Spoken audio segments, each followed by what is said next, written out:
Olá a todos que estão me assistindo. Eu me chamo Tamires. Atualmente faço parte do PIBID, Programa Institucional de Bolsa de Iniciação à Docência. Nós estamos com o projeto Revisa Enem, com a coordenação de Ricardo Santos do Carmo e a supervisão de Wesley de Jesus Machado. Minha dupla no decorrer dessa apresentação é Jair Santos e nosso projeto é patrocinado pela CAP.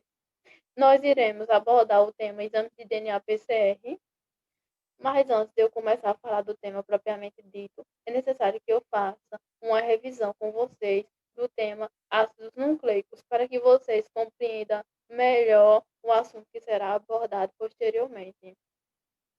Todo ácido nucleico é composto de um nucleotídeo. Nucleotídeo é uma estrutura menor que são formadas por três estruturas: um fosfato, uma pentose, que é um açúcar com 5 carbono, e uma base nitrogenada. E aqui, a diferença entre o nucleotídeo do RNA para o do DNA vai ser a pentose e a base nitrogenada, que vocês vão ver mais detalhadamente mais para frente. Aqui eu trouxe a estrutura do DNA, que é uma fita dupla, uma dupla hélice, que vai haver o fator da complementariedade, porque essa sequência dessa fita aqui determina a sequência da outra fita. Mais especificamente, se aqui há a presença da adenina, com certeza desse outro lado haverá a presença da timina. Se aqui há a presença da citosina, com certeza do outro lado da fita haverá a presença da guanina, e assim por diante. Aqui eu trouxe a estrutura do RNA, que é uma fita simples. O seu esqueleto é composto de açúcar e fosfato. As suas bases nitrogenadas são citosina, guanina, adenina e uracila.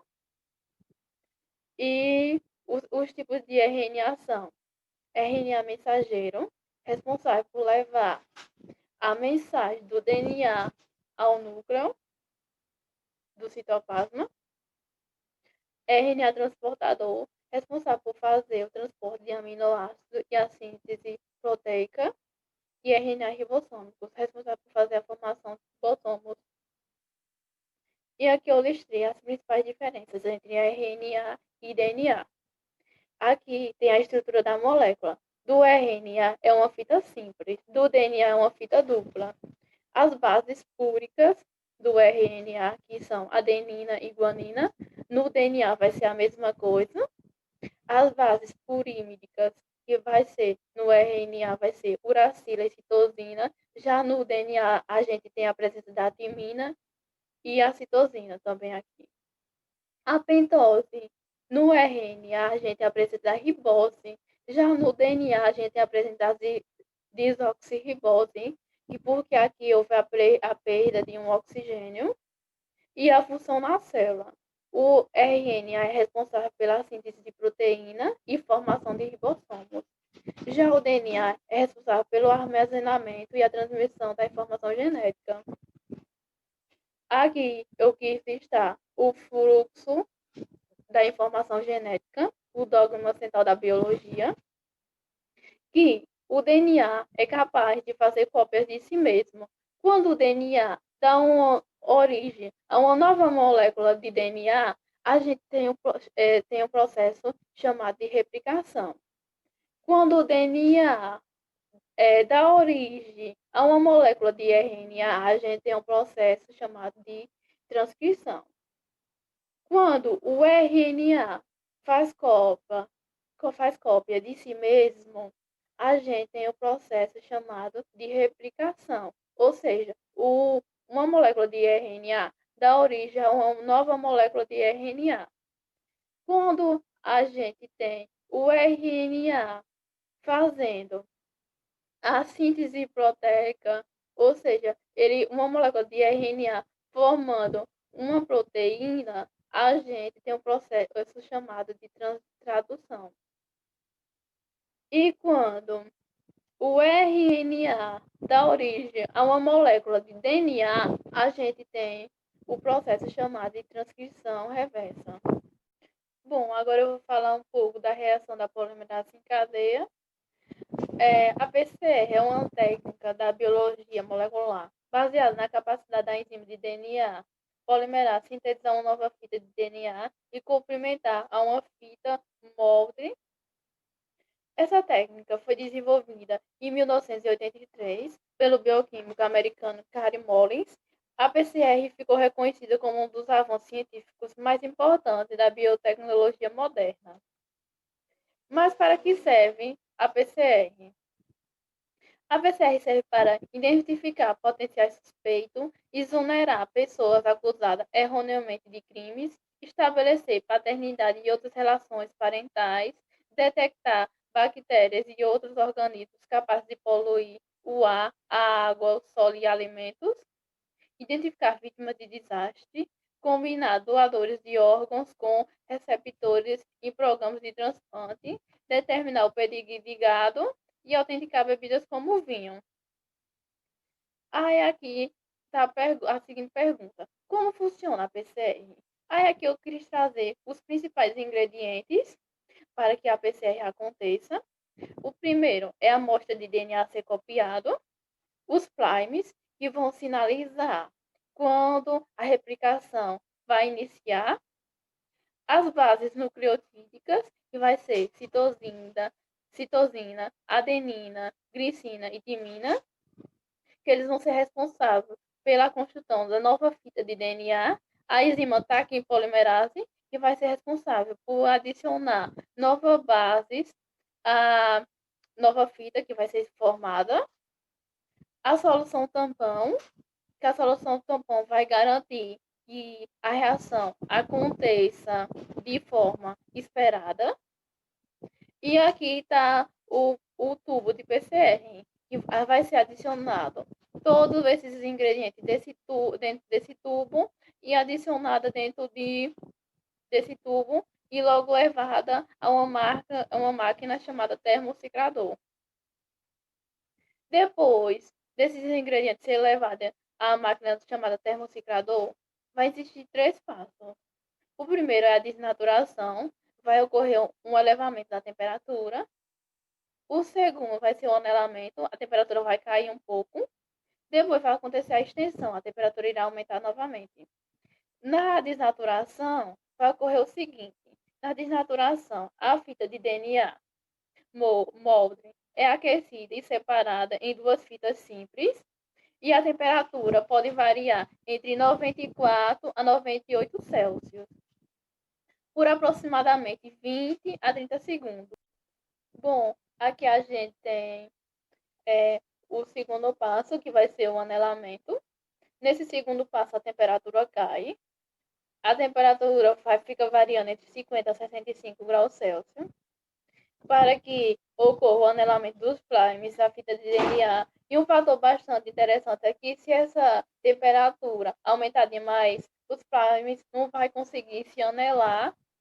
E se essa temperatura cair demais, ficar muito baixa, os primes vão conseguir se anelar, só que de maneira incorreta. E o terceiro passo vai ser a extensão. Na extensão, a temperatura é aumentada e uma nova cadeia de DNA é feita pela enzima taquipolimerase. E essa temperatura vai variar dependendo da polimerase utilizada. Aí, existem esses três passos. E esses três passos são repetidos de 20 a 40 vezes, dobrando o número de cópias de DNA a cada vez, sofrendo uma amplificação exponencial. Bom, depois do material passar por aquelas três fases mencionadas anteriormente, de elevação de temperatura, baixa temperatura, elevação de temperatura novamente, a gente precisa saber se esse material sofreu amplificação ou não. Para isso, o método mais utilizado é o da geoagarose, que vai separar os fragmentos de DNA baseado no tamanho e na sua carga. Então, esse material é visualizado utilizando corante ou radisótopos. E aqui está a imagem para representar melhor esse esquema. Aqui nessa imagem a gente vai saber se ocorreu a duplicação daquele material ou não de DNA. Continuando, a gente tem os avanços da PCR. As técnicas mais usadas, que são a RT-PCR, outra com o PCR com transcriptase reversa, que é uma técnica que utiliza a enzima transcriptase reversa, que foi aquela que eu expliquei anteriormente, que é o qual uma molécula de RNA sintetiza DNA a partir, a partir de RNA, contribuindo para o melhoramento ou melhor entendimento de vírus de RNA, como HIV, dengue ou coronavírus. Essa técnica é bastante utilizada atualmente para detectação do Covid-19. Essa técnica utiliza o cotonete, aqui como vocês podem ver melhor na imagem. E a gente também tem a técnica de PCR quantitativo em tempo real, que é uma técnica que combina a metodologia de PCR convencional, uma amplificação, com um mecanismo de detecção e quantificação por fluorescência, o que torna a obtenção de resultados mais rápidos e de forma mais precisa e diminui o risco de contaminação da amostra. Resolução da questão 132 do Enem. A reação em cadeia da polimerase, PCR, na sigla em inglês, é uma técnica de biologia molecular que permite replicação in vitro do DNA de forma rápida. Essa técnica, ela surgiu na década de 1980 e permitiu avanços científicos em todas as áreas de investigação genômica. A dupla hélice, ela é estabilizada por ligações de hidrogênio, 2 entre as bases adenina e timina e 3 entre as bases de guanina e citosina. Inicialmente, para que o DNA possa ser replicado, a dupla hélice precisa ser totalmente desnaturada, ou seja, ela tem que ser totalmente desenrolada, pelo aumento da temperatura. Quando são desfeitas as ligações de hidrogênio entre as diferentes bases nitrogenadas. Qual dos segmentos de DNA será o primeiro a desnaturar totalmente durante o aumento da temperatura na reação de PCR? E temos as ligações entre as fitas de citosina e guanina, e timina e adenina. Nós sabemos que entre as duplas de adenina e timina tem 2 ligações de hidrogênio, e entre as bases guanina e citosina tem 3 ligações de hidrogênio. Sabemos que a rapidez da desnaturação de uma molécula de DNA, ela depende da quantidade de ligação de hidrogênio que existe entre 2 fitas. No entanto, quanto menor a quantidade de ligação de hidrogênio, mais rápida vai ser essa desnaturação. Temos aqui, então, que a alternativa que vai ser a correta,